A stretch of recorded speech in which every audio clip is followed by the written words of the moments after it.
Good afternoon, I'm Laura Skryzypczyk. And I'm Michelle Stewart. We'll hear about budget cuts at Ferris State University. And News Central visits Summer Employment Day in the UC.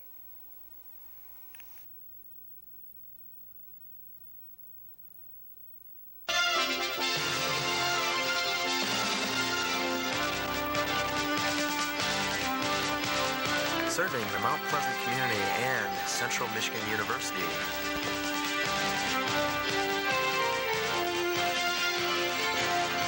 With Michelle Stewart, Laura Skryzypczyk,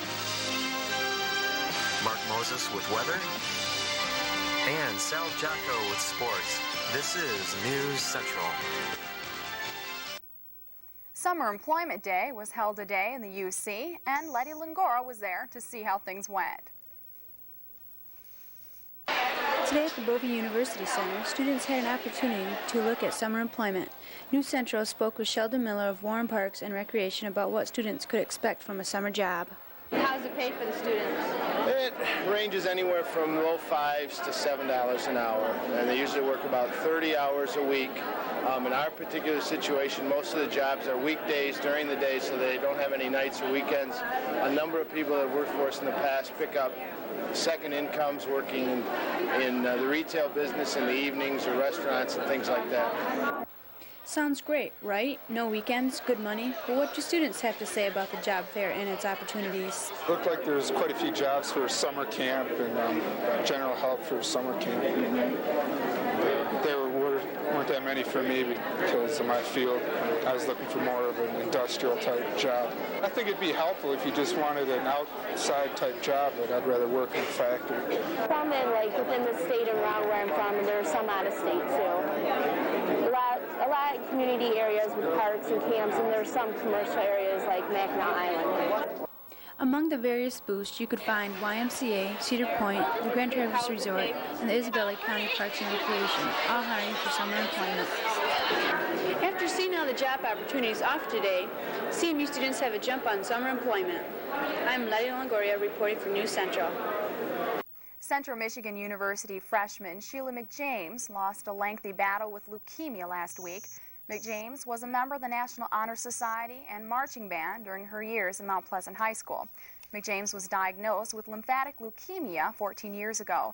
She is remembered by her friends as very caring and courageous. There will not be any funeral services since McJames is donating her body to science.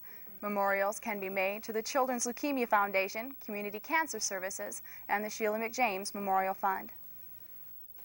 Collegiate sports have long-standing traditions in America, but when Ferris State University decided to make budget cuts, some athletic programs were facing a final chapter in their memory books. The potential cutting of hockey in particular led to 3 weeks of intensive debate between students, the Big Rapids community, and the FSU Board of Control.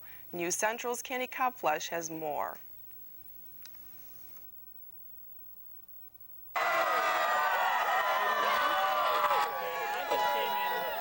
What once was a dull roar has now become an outcry of protests. President Helen Popovich and the Board of Control at Ferris State University are facing a $9 million deficit, which means something's got to give.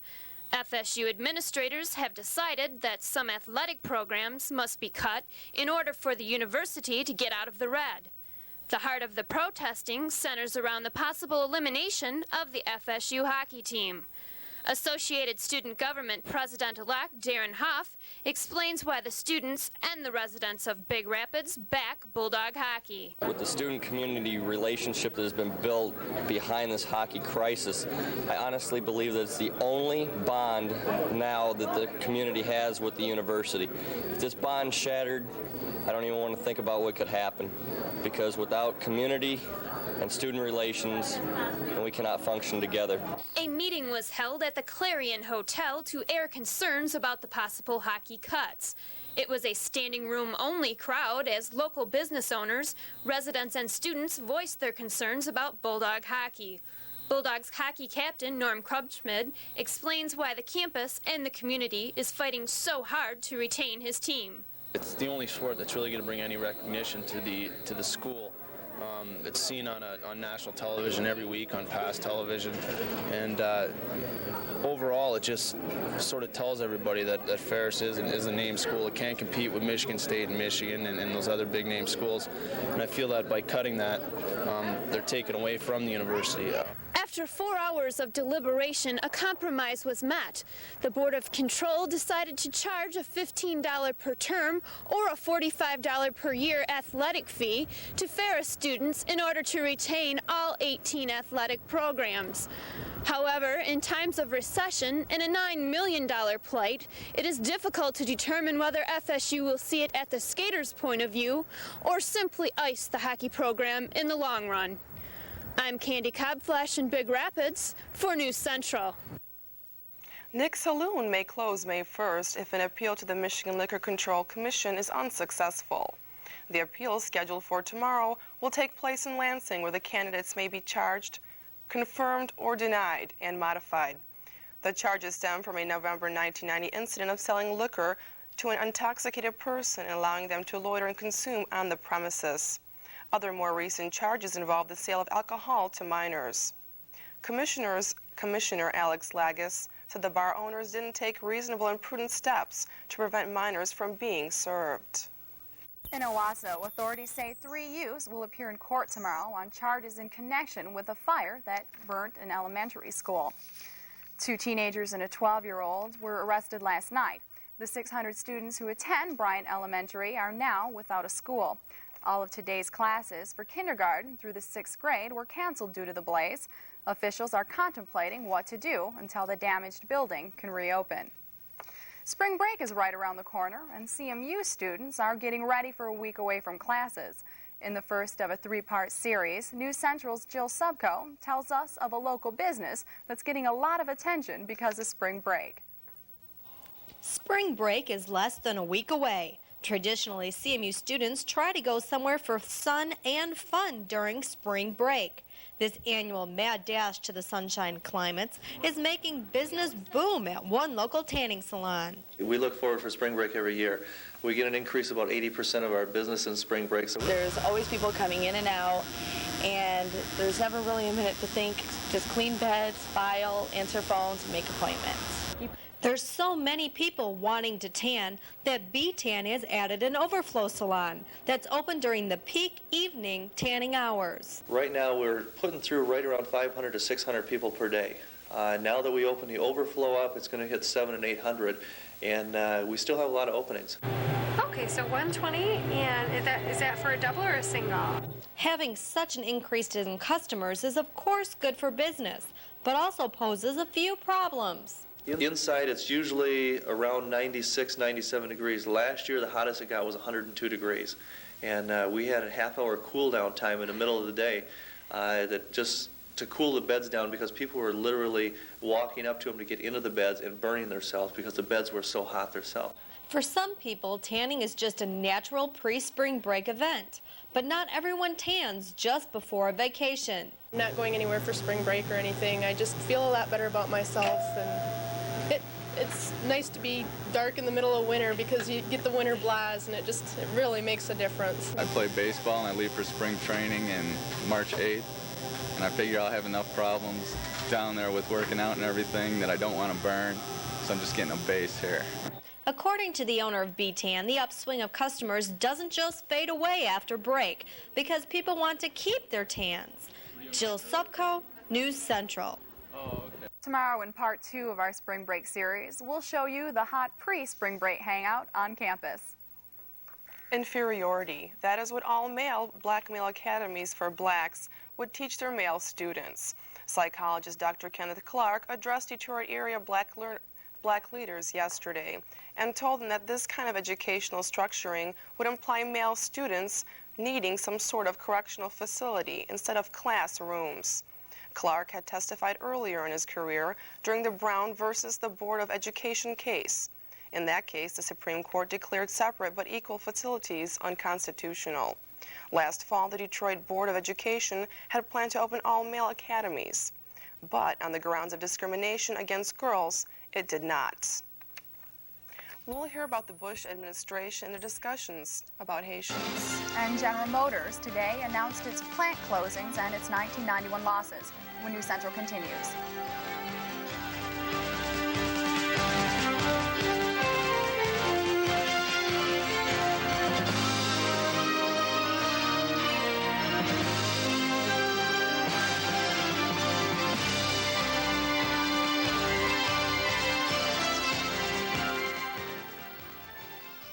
Anna. She has a lot. She has a mother who loves her and a roof over her head. But tar paper walls don't keep out the night chill. She doesn't have enough to eat, sometimes little more than tortillas. She doesn't have the books and supplies she needs to stay in school. And education is her key to a better life. Anna and others like her need someone to help. Could you help? For over 25 years, Children Incorporated has been matching children like Anna with sponsors like you. Your tax-deductible donation of only $21 each month will help provide food, clothes, medical care, and education. You'll receive a picture of the child you're helping and opportunity for personal contact. Please don't wait. Imagine how your help will make Anna or a child like her feel. You can give hope. Write or call Children Incorporated, 1-800-538-5381. That's Children Incorporated, 1-800-538-5381.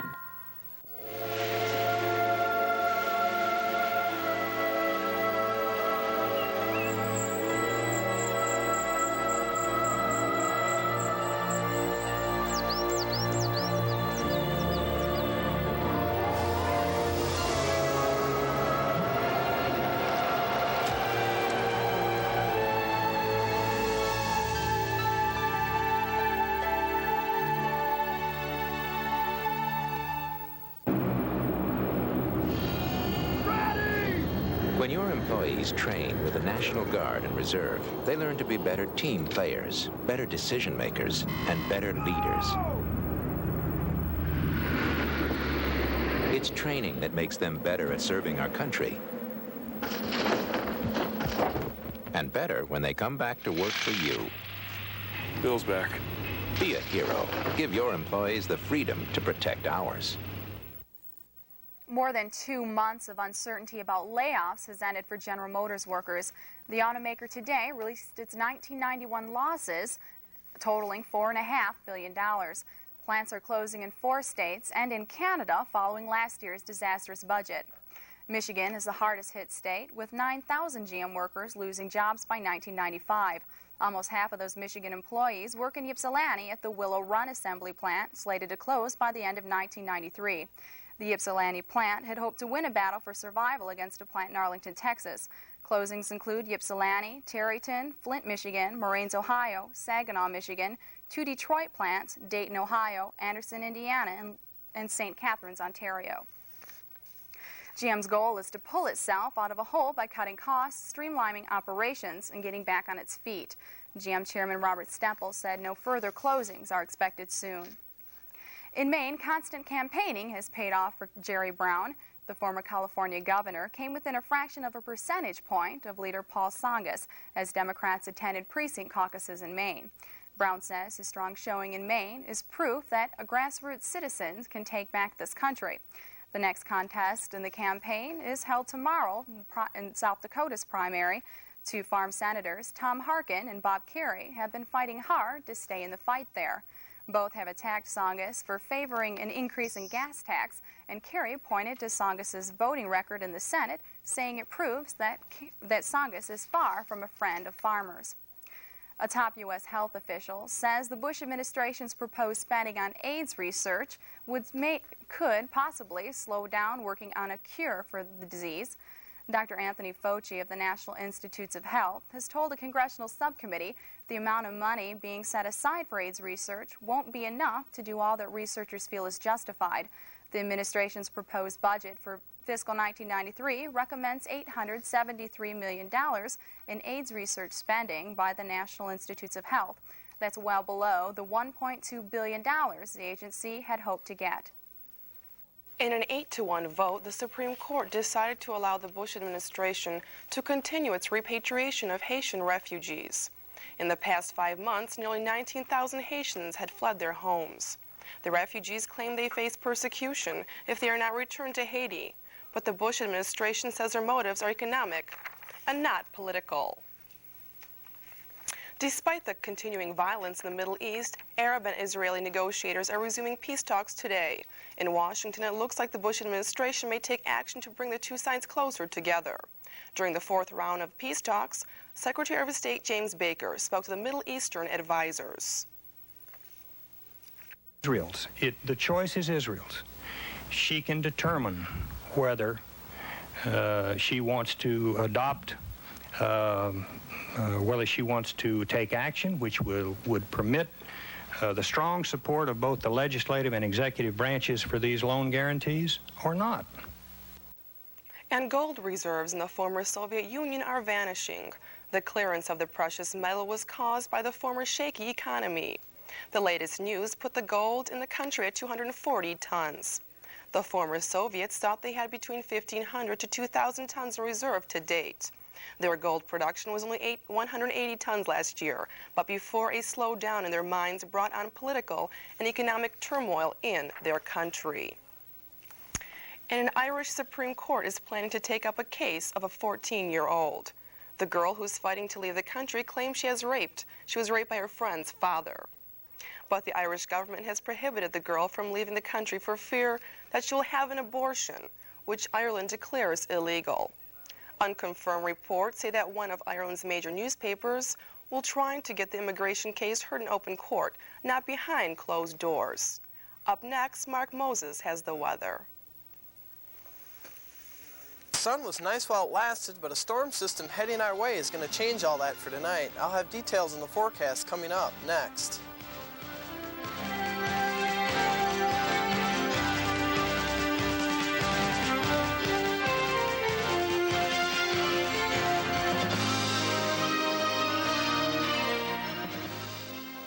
August 1942, 13 African Americans arrived on schedule at Moffett Point, North Carolina, to begin Marine Corps recruit training. One recruit, Edgar R. Huff, eventually the senior sergeant major of the Marine Corps, expressed the feelings of a lot of those first men when he said, "I wanted to be a Marine because I had always heard that the Marine Corps was the toughest going. And so I wanted to be a member of the best organization." They proved that they could wear the Marine uniform with honor, that they could persevere in the face of adversity. Serving their country, they could turn to their family and friends and say, "I am somebody, and I have done something." During the month of February, the United States Marine Corps salutes the contributions of African Americans to its proud and distinguished history. A history that will be remembered for that elite corps of men and women who made it, the few, the proud, the Marines.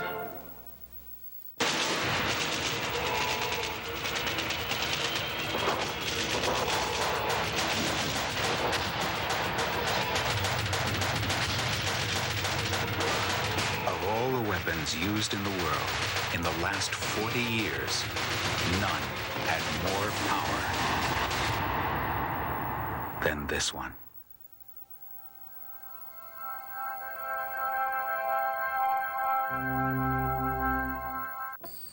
Now here's a few reasons why you should watch All Kidding Aside.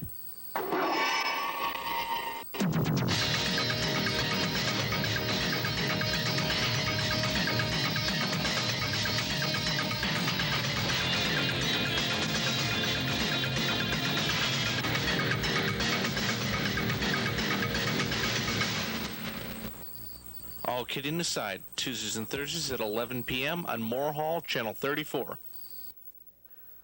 Currently, the temperature stands at 36 degrees. The barometer is 30.15 and falling. The humidity is 68%. The dew point stands at 27. And the wind is out of the northeast at 13 miles per hour and gusty. And you can watch the sunset at 6:21. Take a look at current conditions around the nation. We can see that down in Texas, they've been getting a lot of rain through this system that's moving on through this area. We don't have to worry about this, though, because this will stay more to our southwest. What this is doing, though, is this is producing a lot of large hail, gusty thunderstorms, winds. A couple of trees reported down, and they've been having a lot of flash flood warnings around in that area. What we're watching, though, is this system, which will be moving on and through our area for later on tonight, which could bring us rain changing over to snow later on by tonight. It will get kind of bad, though, so you might want to watch the roads. We shouldn't get too much accumulation out of it for our area around in here, though. While also up in Seattle, there is another rain system over in this area down there, up in there. Right now, though, it's sunny and 85 in California if you're headed out there for spring break. Or if you're down in Miami, it's 82 degrees and partly cloudy. There was a slight chance of a risk of a thunderstorm possible, so you might want to watch that. If you're headed down there for later on in the week, there could be some popping up somewhere around in there.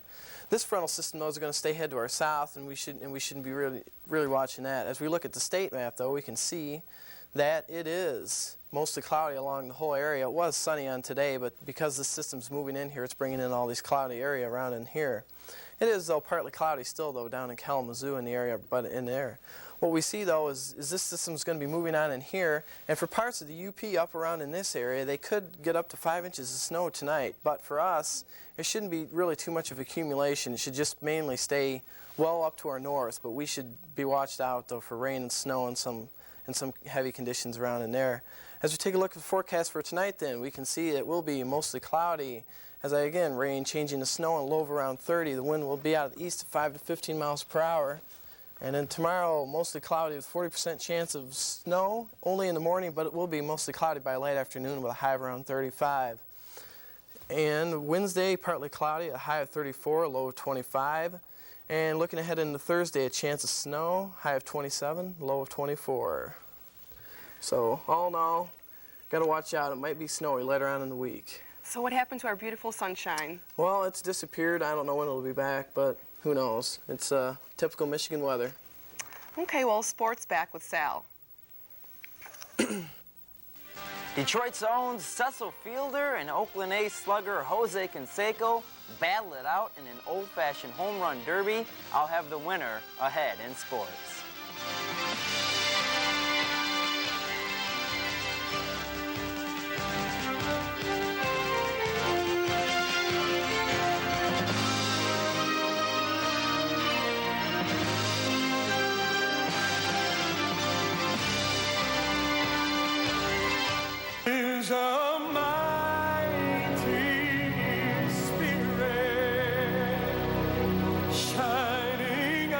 In Salisbury, Maryland, the hungry are being fed.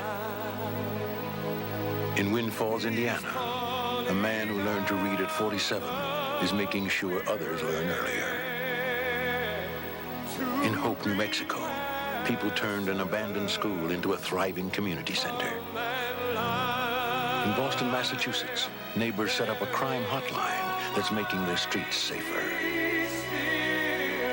From Seattle to Galveston, from Buffalo to Fargo, every day, someone in America is doing something to light up another life. But there is so much more to do. The light to do it is within us all. We only need to share it. Contact the Points of Light Foundation. Do something good. Feel something real.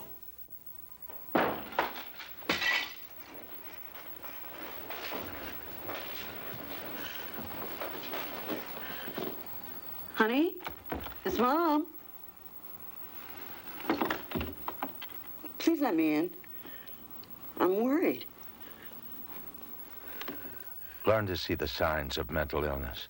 2 out of 3 people who get help get better. For a free booklet, call the American Mental Health Fund. We made it! Hey, I couldn't have gotten through physics without you. Yeah, well, you're on your own at college. It's not fair. That's all right. I'm gonna get a job, you know, I'm start working, I'm save. And I'll be in college in another year or 2. Right. So, what do you have planned, Mike? I think I'm gonna go home and make a sandwich. It's okay, man. Support the United Negro College Fund. A mind is a terrible thing to waste. Detroit Red Wings are playing great hockey, and they've won their last 6 in a row, including a 4-0 win yesterday in Hartford. They sit atop the North at 35, 18-9, tied for the second-best record in the league.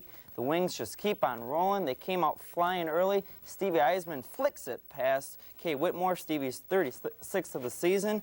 Tim Shovelday like a stone wall on net, 24 saves, and his 4th shutout of the year. But the Whalers didn't help their cause. A costly turnover.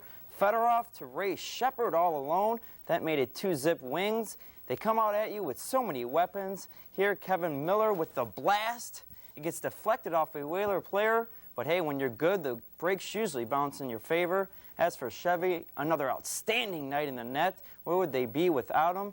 And the icing on the cake, Steve Chason puts it home for the Wings to take their 6th in a row. On the NHL scoreboard, Michel Goulet scored his 500th career goal last night to lead the Blackhawks over the Blues. Tony Amonte scored his 2nd of the night with 38.6 seconds left in OT to push the Rangers to victory. Scott Melleby scored his 20th as the Oilers skated to a victory over former coach John Muckler. Wayne Gretzky assisted on 3 goals as the Kings upended the Nets. Calgary came back from a 2-goal deficit to beat San Jose. Pavel Bure scored the winning goal with 2.52 seconds left in OT as the Canucks beat the Bruins in a wild one. New York's 4-game win streak came to a halt as Peter Bondra led the way with 2 goals for the Capitals.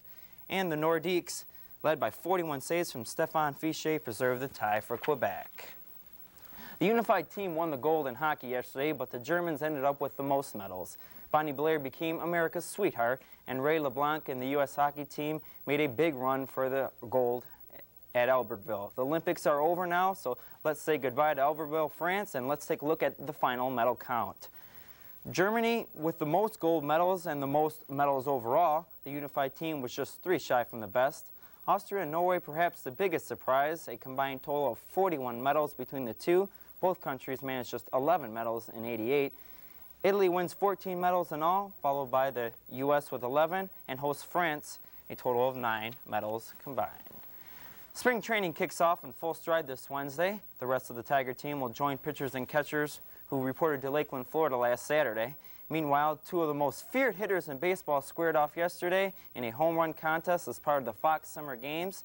Detroit's Cecil Fielder and Oakland's Jose Canseco went head-to-head to see who was the real home run king. Boy, this was a treat. California, the site for this launching. Jose and Cecil doing what they do best, and that's hitting the long ball, but who would do it better? Canseco took the early lead and made it look easy with the monster shots like that. Watch it fly. It goes just 400 feet away.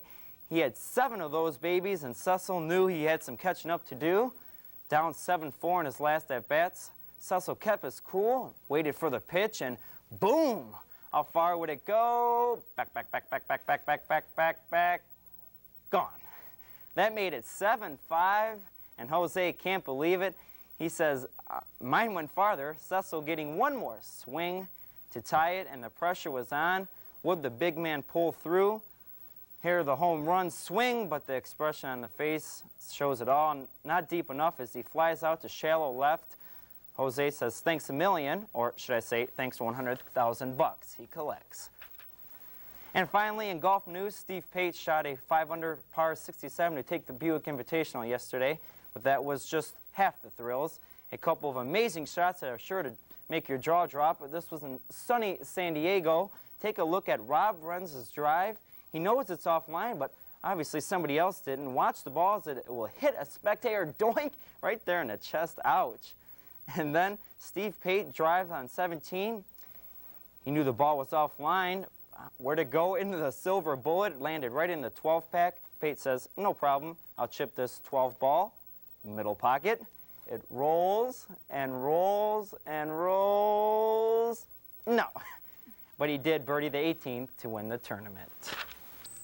That's it for sports. Far better than anything I could do. The most golf I do is miniature golf. That's amazing, that shot, though. It goes right into that 12-pack of beer that's lying some, 500, 400 yards away, and, I don't know, unbelievable. Oh, with enough practice, Sal. Yeah, really. Thanks. Laura?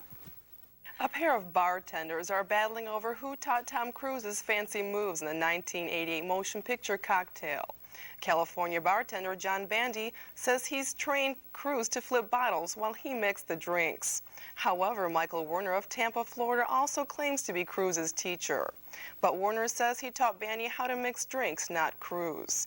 Hearing that Bandy is now suing him, Werner said, I thought he was my friend, but I guess not. Everybody wants to have their slice of the pie, huh? I guess so. Well, good night from all of us at News Central.